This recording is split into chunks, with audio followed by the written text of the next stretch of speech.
Travis, we set up for going live today. Yes, sir. Just push the button now, and I'll let you know when we're live and everybody's here, so we can go as soon as, and the stream is up, so you can call to order when you're ready. Is Mark? Do we have everyone here? Yes. Okay, I'm sorry. I just didn't see. I didn't see everybody. Where's Sharon? Yep, I'm here. Okay. I'm in my car. Okay. I'm in my car on my way to the office. Yeah, I'm in Idaho today, so I don't have my normal setup where I can see everything across a big wall, and it's a little odd doing it on a tablet. So, yeah. Can we go live, Travis?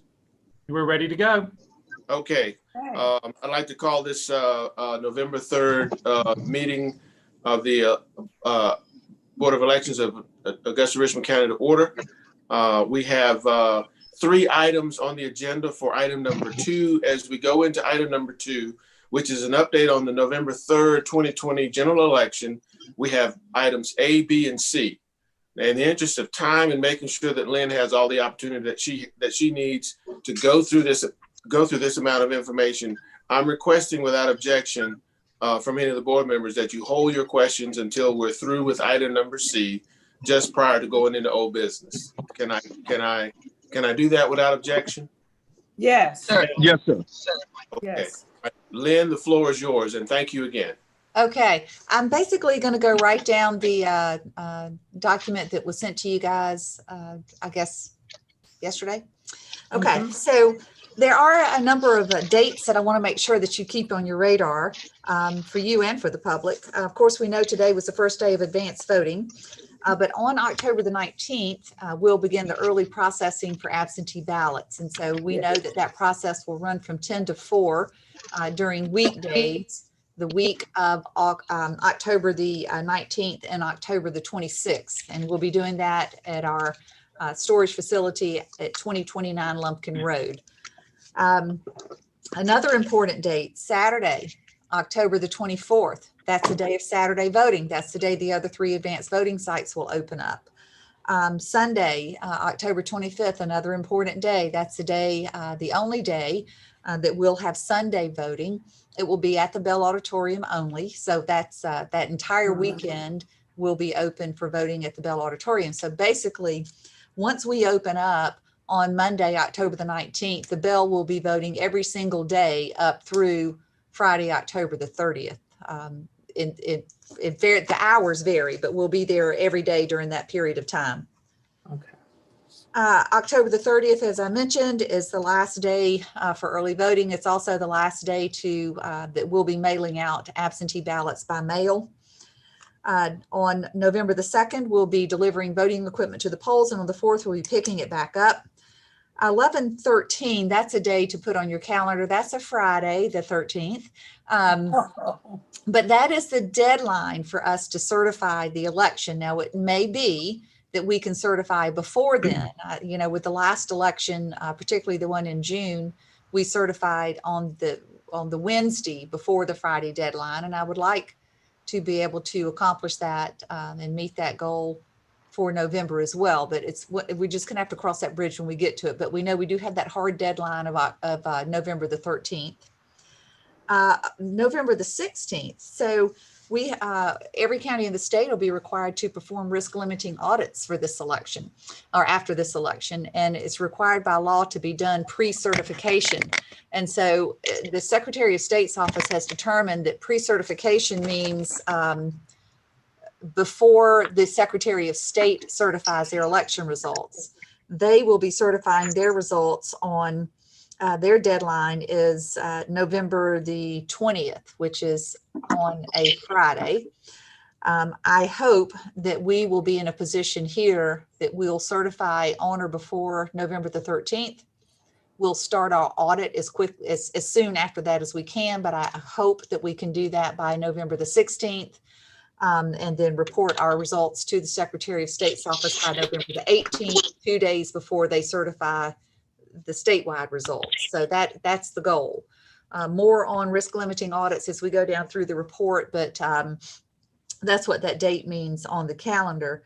And then the last two dates there are December the 1st, which is the date of the runoff for state and local offices. We know that the only offices that could be involved in a runoff are a few Board of Education seats. So we'll have to see how that works out.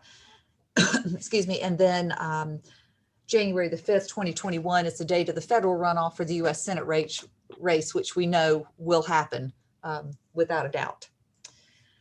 Okay, moving on down. These are interesting numbers, I think. I always find this kind of stuff interesting, but going back and looking at voter registration numbers, we know that during the November election, we had 122,000 people registered to vote during November of 2018.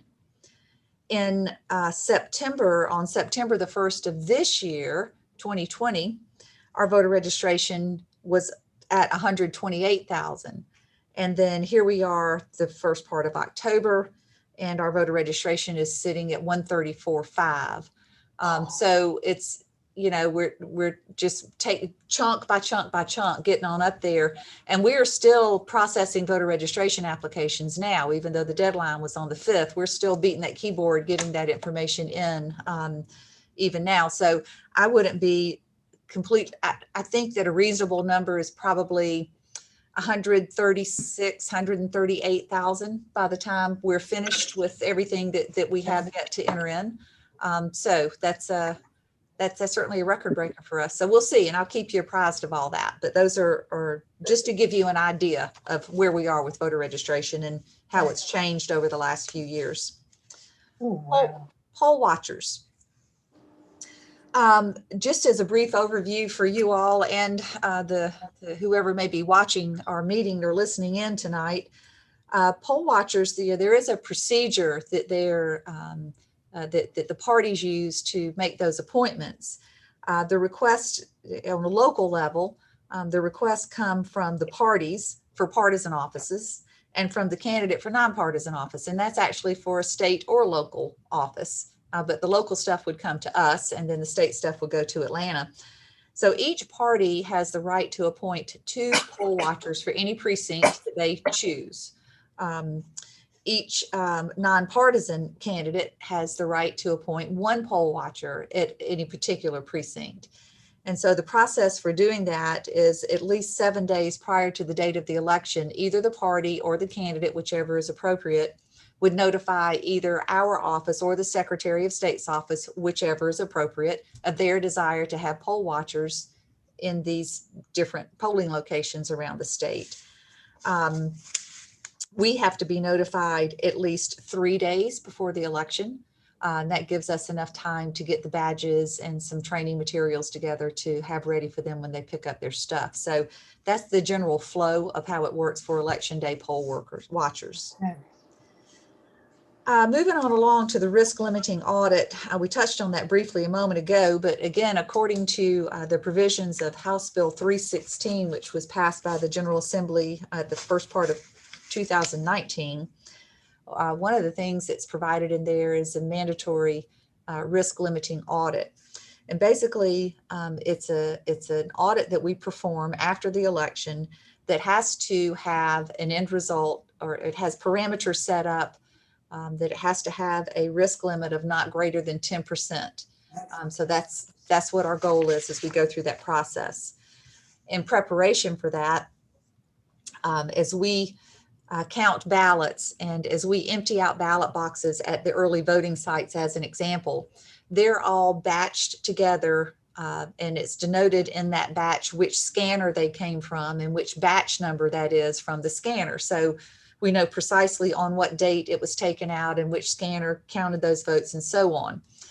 So when the Secretary of State, they take that information to organize the audit. So the first step for the Secretary of State's office is to identify which race they're going to audit. They'll identify one race on the ballot. It'll be a statewide race. So we'll pretty much all be auditing the same thing, and they'll use criteria such as how close the margin is for that particular race, the geographic area that it encompasses, and other parameters that they'll use to make that selection. And when they make the selection, it'll be done in a very public way at a meeting that's been advertised. So anybody can attend. this meeting or listen into the meeting, and they'll make an announcement ahead of when we start the audit, which contest is going to be audited. Then they'll get that information out to the counties. The audit is open to the public, and we must give public notice on that. And then we report our results to the Secretary's office. So it'll go something like this. They'll go through, and depending on how narrow the margin is, they'll identify certain batches that we have pre-labeled and built a manifest on. They'll identify certain batches, and they'll say, okay, we want you to go into batch number 2 off of scanner number XYZ, and we want you to pick out the 47th and the 92nd ballot in there. And then we want you to look at those and make sure that those ballots have recorded the proper votes on them as you recorded when you scanned your ballots. And so that's the process that we'll be going through. Okay. It's very scientific. Here in Richmond County, we have not conducted a risk limiting audit before. There are several counties that piloted risk limiting audits, but for us and for 95% of the counties in Georgia, this will be our maiden voyage with that. So we're interested to know more about it, and eager to perform it and see what the findings are. Mhm. Absentee ballots by mail. General information. Now this is through Saturday. We had sent out 33,000 absentee ballots have been issued by mail, and 10,700 have been returned and verified. So that we have those, and they're buttoned up and ready to be counted. In addition, 500 electronic ballots have been sent to military and overseas citizens, and 82 of those are back in our office. Mhm. Then an update on mismatched signatures on applications. So let's talk about the absentee application first. With the applications now, I've just told you that we have sent out 33,000. So, just know that that's your base number that we're working with. So we've sent out 33,000, but we have had 143 come in that had mismatched signatures on them. Now, what normally happens, or what does happen with mismatched signatures, is if the person in our office verifies signatures and they can't make a determination as to whether or not it's a match, it comes directly to my desk, and then I have a go at it and see what I think. So I see all of these that are questionable, and the majority of the ones I'm seeing are because the applicant has filled out the form online in a fillable PDF form, and they've used a script type to sign their name. Instead of signing their name, they've just typed their name in there. And so that's, we have no way of verifying that. But the great news is, when this happens, we immediately send the voter out a cure package. And so the cure package has an affidavit in it, and it has instructions telling the voter that they need to fill out that application and sign it, and take a picture of their photo ID or one of the types of ID that's permissible, and send those back to us. And we're going to talk in more detail about that whole transaction part a little bit later. But as far as the application goes, there are 2 things that happen immediately. Number 1, the voter gets that cure package. And number 2, we send them a ballot anyway, but we put that ballot in a provisional status, and it's parked in the provisional status until we hear back from them. And because it's provisional, they have until the Friday after the election to get their cure stuff back into us. Because that's how we do provisional ballots, right? You have to have it resolved, bring your ID in, or whatever reason it was cast provisional, you have until the Friday after to get that resolved. So it really is a good process for those signatures that are mismatched. So we have 143 applications that have mismatched signatures, and of those, 14 have responded back with their affidavits and their information. So we have been able to take their ballot out of provisional status and put them in the ballot box with everyone else's to count. Okay. Now, mismatched signatures on absentee ballots themselves, we have again, we've issued 33,000. We have 11 voters whose ballots have come back to us with a signature that we don't believe is their signature. It doesn't match what we have on file for them. One of those voters has cured their issue because we sent a cure package out to them, and one of them has cured their problem. They're in a provisional status. And again, they have until Friday to get the information back to us. And as we go on down a little bit, we're going to take a deep dive into the process that we use for verifying the ballots themselves. I know there's been some curiosity about that and some questions about that. So we'll, for now, that's just kind of our standing and where we are with the ebb and flow with that process. So the next item are absentee ballots that have no signature. They just, the signature has not been included at all. So we have 57 of those so far, and we have 5 that have been able to cure that lack of signature by submitting that cure affidavit and a copy of one of the forms of ID that's listed on the form. So, you know, again, I really can't say enough good things about the requirement to do those cure affidavits. It gives voters a very easy, relatively easy, streamlined way to get their ballot cured. Otherwise, you know, what we would have to do in the past is if it didn't have a signature, rejected. It's just rejected, and the voter has to apply again and, you know, start from scratch. But we don't. It's not the way we do it anymore. So that's a very good thing. Again, these ballots with the missing signatures are in provisional status, which means the voter has until the Friday after the election to cure whatever their issue is.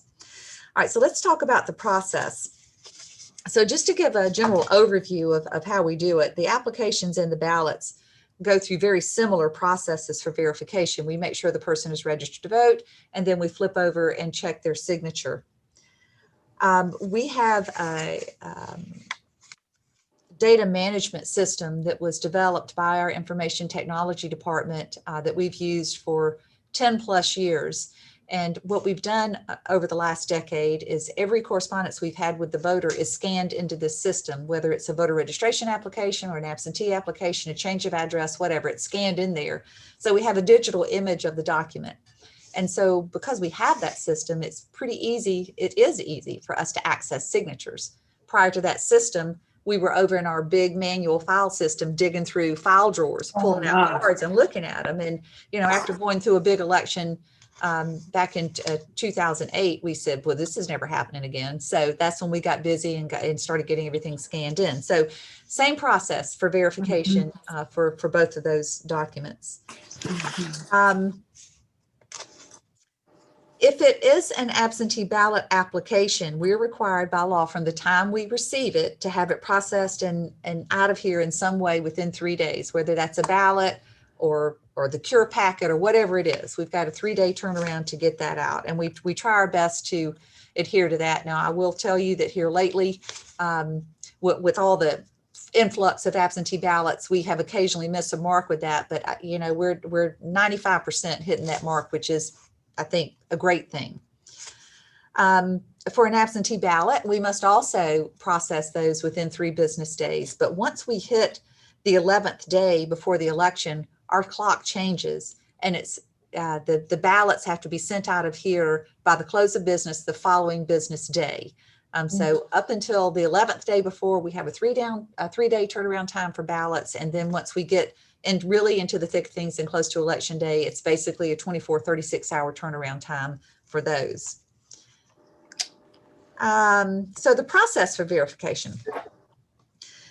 You know, as I said, we look the voter up to make sure they're registered. We compare the signatures on the newly submitted application or ballot.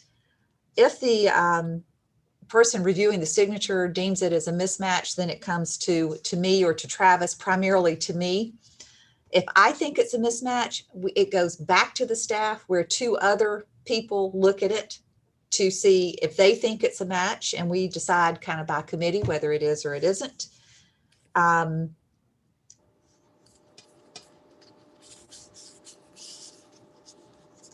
Then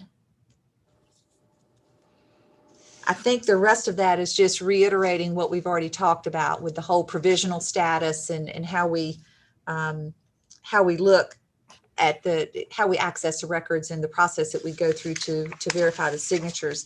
It is important to know also, though, that senior staff members such as myself and Travis, we've received training over the years from the Secretary of State's Investigative Division and the FBI on on signature verification.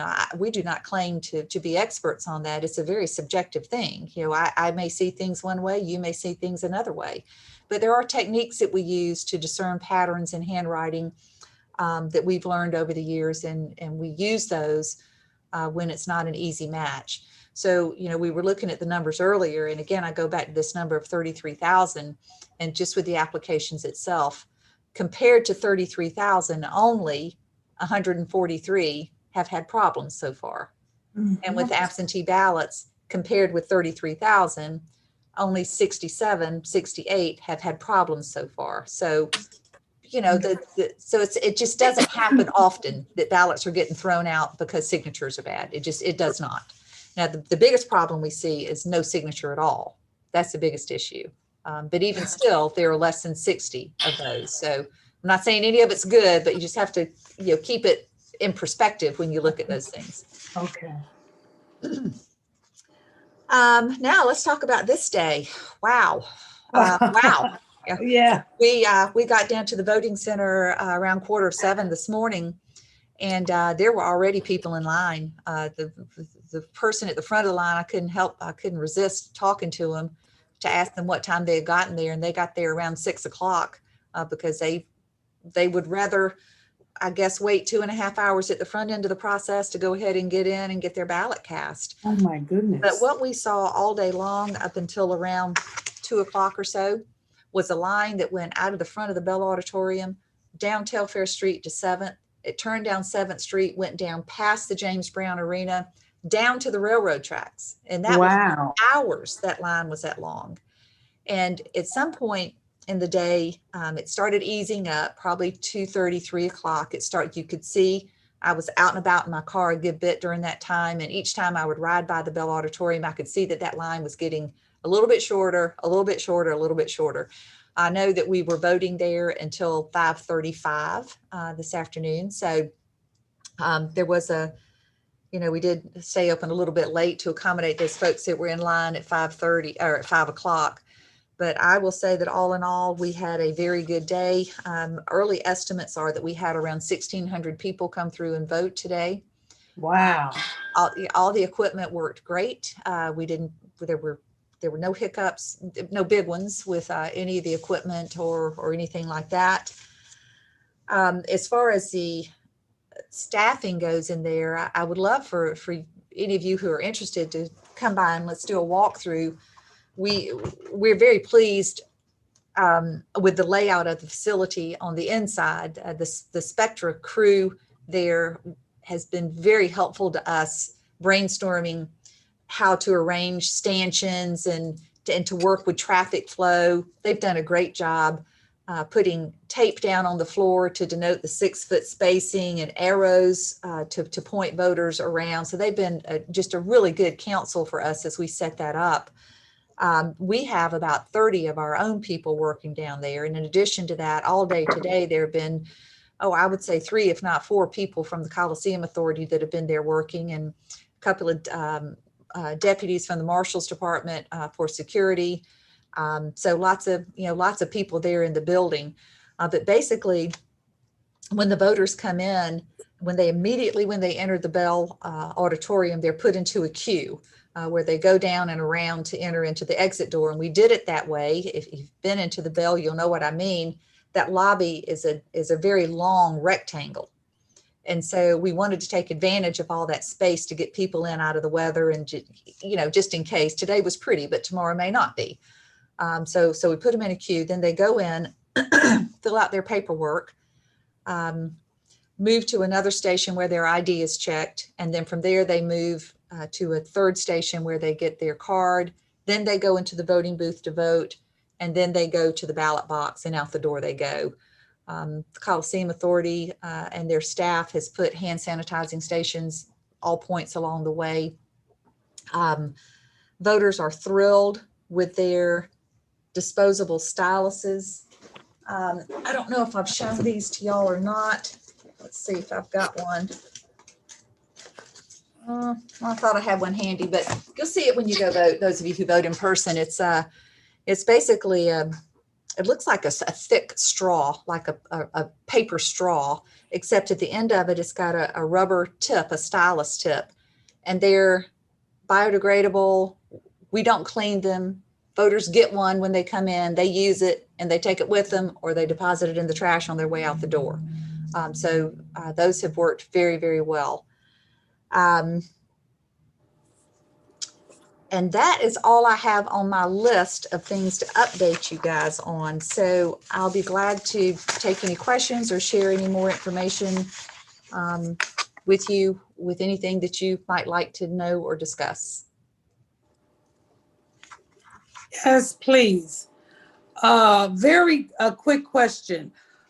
What are the hours for this early voting? When do they open up? Because I wasn't quite sure. That's a great question. For this week and next week, during weekdays, Monday through Friday, Bell Auditorium only from 8:30 until 5. Okay. On Saturday, October the 24th and Sunday, October the 25th, will be open from 9 to 4 at the Bell Auditorium. And on that Saturday, it also at the 3 satellite sites, 9 to 4. Okay. And then starting Monday the 26th, we expand the hours from 8:30 until 6 that Monday through Friday. So Okay. all of that information is on our website. It's on the Secretary of State's website, or anybody can just give us a call. And we've got all kinds of literature that gives those calendars. Most people in Georgia should have gotten something in their utility bill statement over the last 3 or 4 weeks.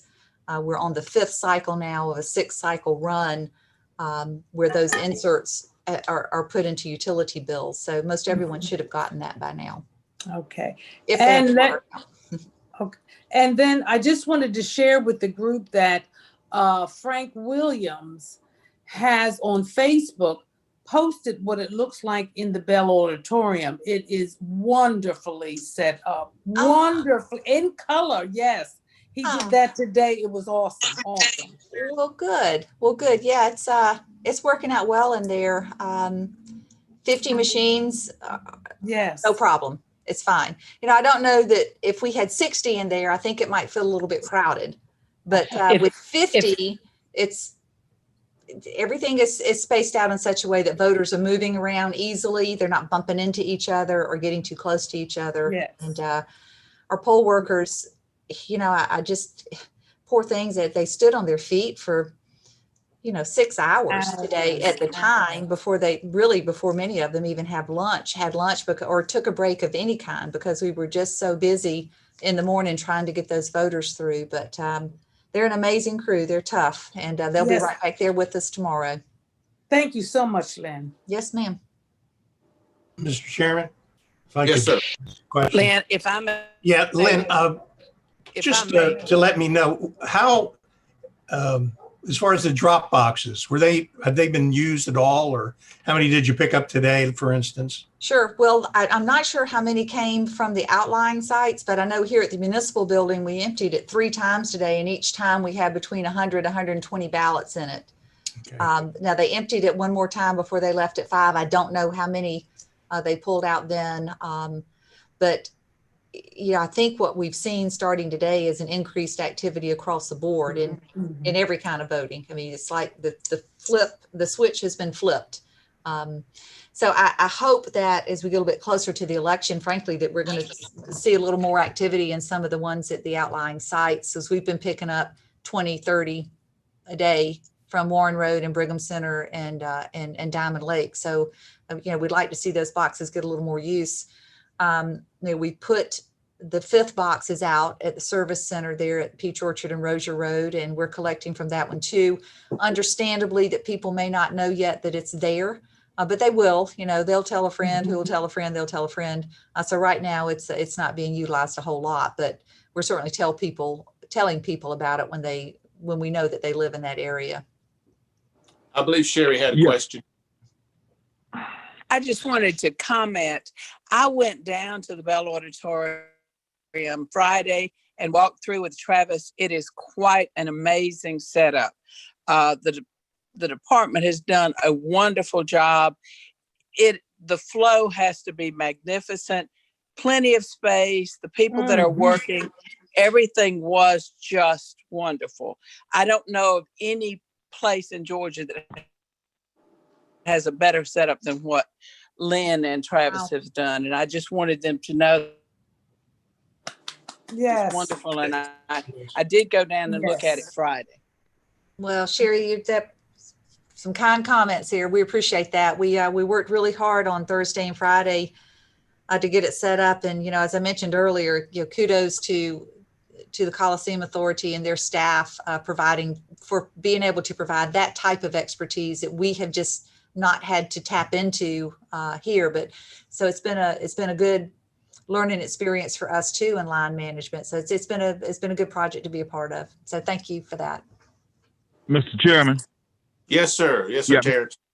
Yeah, I just wanted to comment that I did get a chance to see the lines both at 8:30 in the morning, and then again at a little after 8:30 this morning, and again this evening. And I'd like to commend the city as well as the department for everyone seeming to be at ease, and everybody, like the director noted, everyone was very up and excited, and it's just always good to see in this day and time people doing things together and cooperating together. And I just wanted to, that's just my observation. If I'm incorrect, let me know, but that's how it looked to me. So Thank you, sir. Thank you, sir.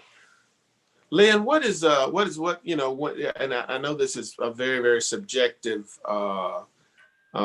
question, but as far as the answer that you're going to give, but on average, how long does it take a voter to go through the process of checking their ID and then being presented to a machine? I don't want to add in the voting time because people take their time when they vote. That's So I right. don't add that time into it, but the amount of time that it takes to queue an individual from the time they come in, show their ID until the time that they get to, until the time they're assigned a place to vote. I think that would be interesting. I think a fair estimate is 5 to 6 minutes because they have to fill out a piece of paper, then have their ID checked, and then go to a station to get their card issued before they head over there. And I mean, the Bell Auditorium is large, so there's lots of moving people around, and also you have to wait and be queued up so we don't get people packed in there too much. So it's you're holding at the door until these seats have cleared out where you can come in and fill out your paperwork. So when you add all of that delay time for processing the people through, I think 5 to 6 minutes is a fair estimate. And would it also be fair for me to say that it takes somewhere between 1 and 2 minutes to fill out the paperwork? So you're literally looking at maybe 3 or 4 minutes before, once you've filled out your paperwork and your ID's been verified, no longer than maybe 3 or 4 minutes before you present the machine.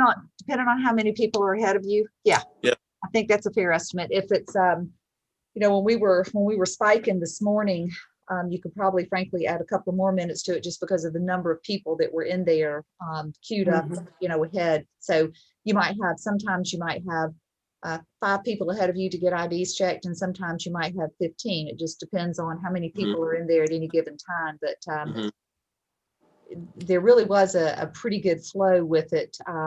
Tomorrow, we're going to add another check-in station, which we think will even make it a little more efficient, getting through. What we saw today was the check-in area where you get your ballot was the slowest moving of all the stations. And it was due primarily because of the number of people that we had sent absentee ballots to who were now coming in person to vote. And so we're fortunate during early voting when that happens. Early voting is a different setup than it is on election day. And so they have access during early voting to our entire voter registration database. So they can look voters up and verify they're on the spot without a phone call whether or not we received that person's absentee ballot. And so if I come in and I don't have my ballot with me, they can look me up and say, yes, I'm looking here. Ms. Bailey's ballot has not been received. So Ms. Bailey, even though you don't have your ballot, you can sign this form saying that you don't have your ballot, and we will issue you a ballot and put you in the booth. When they do all that computer work, they show me, the voter, as having voted my ballot. So then if the absentee ballot subsequently comes in, we'll know we can't count it. We can't process it because I'm already in there as having cast a ballot in person. Election day now, it works differently because they don't have access to our full system there at the polls. So it is a phone call or either a provisional ballot in order to get into a voting booth. So a little bit different on election day. Okay. So, but yeah, we do think that is the single largest problem that we have in the present circumstances that we have are people coming to the polls without their ballot. If you bring your ballot with you, it's easy. You just trade it in. It's nothing. It's not even a piece of paper you have to exchange. You give us your ballot, we spoil it, we put you in a booth. You're trading a vote for a vote. It's all good. But it's when you have a question mark out there and we can't fully determine whether or not that absentee ballot's been counted, that's when the step aside occurs. And, as we've talked about many times, when you do that, the voter is going to be delayed, but all the people behind them are also going to be delayed because there's this step aside in the process. So big takeaway there is, particularly for anyone's listening and you all as board members communicating to your parties, if we have sent a ballot to you, either vote it and get it back to us, or take it with you to your polls. And if you've lost it or misplaced it, like many voters have, since we sent them out at the end of September, you can call us ahead of time, let us cancel it for you before you even go to the polls. So you just don't have those issues when you go. So we just need to be smart, get a plan for voting, stick to your plan and make it happen for yourself.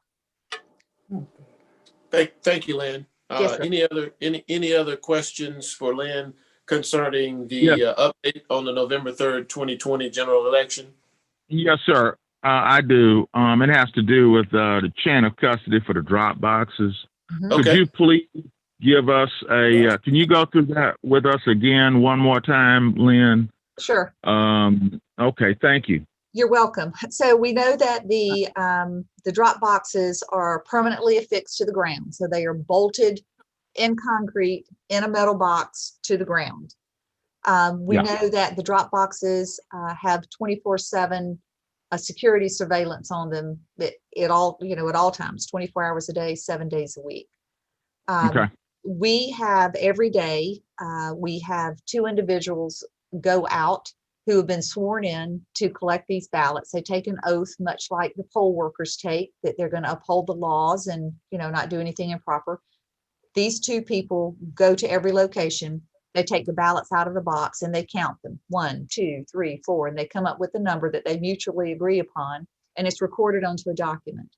Then they take that document and the ballots, they put those in a container that's then sealed with a seal. And might I add too, before the seal number goes on the bag, they record the seal number on the document that's inside the bag, and then they seal it up. And then it comes to us. When it gets to us, we break the seal, we verify the seal number that it's the same as was on the document that's inside the bag, and then we count them 1, 2, 3, 4, make sure we come up with the same number. So that's a general chain of custody for those drop boxes. For all the absentee ballots, so as we begin to approach the early processing time, there's a separate chain of custody for those documents. There is a separate chain of custody also for the ballots that are removed from the ballot boxes at the early voting centers, and it's on some occasions during the polling operations on election day in large precincts where there are lots and lots of ballots. We may have to empty ballots in the middle of the day. But it's very important to remember the ballots in the ballot box have been scanned through that scanner. And their image front and back is recorded on a memory card that's inside that scanner. That memory card is our primary source for tabulation, right? We take the memory card, we upload it into our system. The paper ballots are our backup in the event race is really close. And if it comes down to it, we can hand recount them if we want to. So it's a whole different way of doing business with this voting system. Chain of custody is so vitally important when you have all this piece of paper rolling around, and equally as important these days is being able to batch those appropriately so we can build our manifest for the risk limiting audit, which is very important in the process, so we can ensure that everything's working as it should be. Thank you, Lynn. Thank We you. have one more. We have one more question from Marcia. Yes, Mr. Chairman, thank you. This is Lynn. Are there ever police officers stationed at these drop boxes, No, or is it just the video surveillance? it's a video surveillance, and Okay. and just so you'll know, to tell the complete story about that, we are required to keep that video surveillance for 30 days after the date of the election. And so if anything happens, or anything untoward is suspected or whatnot, we have that video surveillance. And of course, we would immediately turn it over to the appropriate department if we expected anything inappropriate was going on with those ballot boxes. We have absolutely no reason to think that there is, though. Everything that we've seen, the drop boxes that are out in the community are all in very well lit public facilities.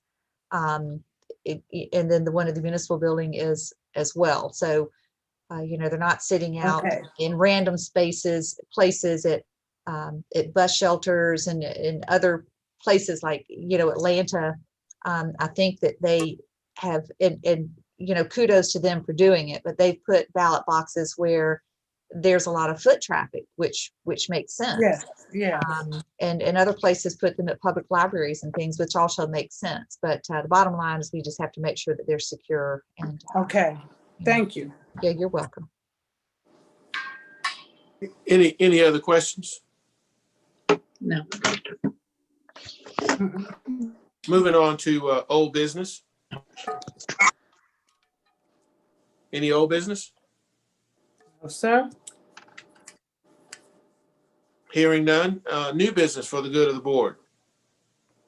Mr. Chair, the only thing that I would like to add under new business is just to remind the board to keep the calendar in mind that we sent out with this report. Pencil in that date of what was it, November the 16th. That's the 13th, which 13th. Friday the 13th as the date that we must certify by. And hopefully we can look at doing it, before that. Okay. What was the Mr. Chairman? I'm sorry. I just want to ask the director. When is the one day of Sunday voting? By the way, it's Sunday, October the 25th. Okay. October the 25th. So it's the same weekend as Saturday voting, which is Saturday the 24th. And the only difference in the two dates is that for Sunday voting, we are only open at the Bell Auditorium. That's the only place we'll have open for Sunday. On Saturday, That's 9 to 4. It is 9 to 4. And then on Saturday, all 4 locations, the Bell Auditorium and the other 3 places will be open from 9 to 4 on that Saturday. Okay. Any additional questions or concerns and anything for new business on the agenda? No. Hearing none, I'll entertain a motion to adjourn. So moved. So moved. Second. It's been properly moved and seconded that we close this meeting of the Augusta County Board of Elections. All in favor? Aye. Aye. All opposed? All right. I want to thank everyone for attending and for all those who are attending online. Again, if you have any questions concerning your ballot or any concerns about how to vote, where to vote, please contact the website or contact the office there at the municipal building by telephone. We are here to serve and we're here to help you in any way that we can to secure your vote. Hey, great job, Lynn and Travis. Well, thank you all. It's good seeing everyone. And we won't be together again unless something special comes up until we certify. So we'll just be in touch. Okay. All right. Thank you. All right. Good night, everybody. Good night. Bye-bye. Good night, everybody.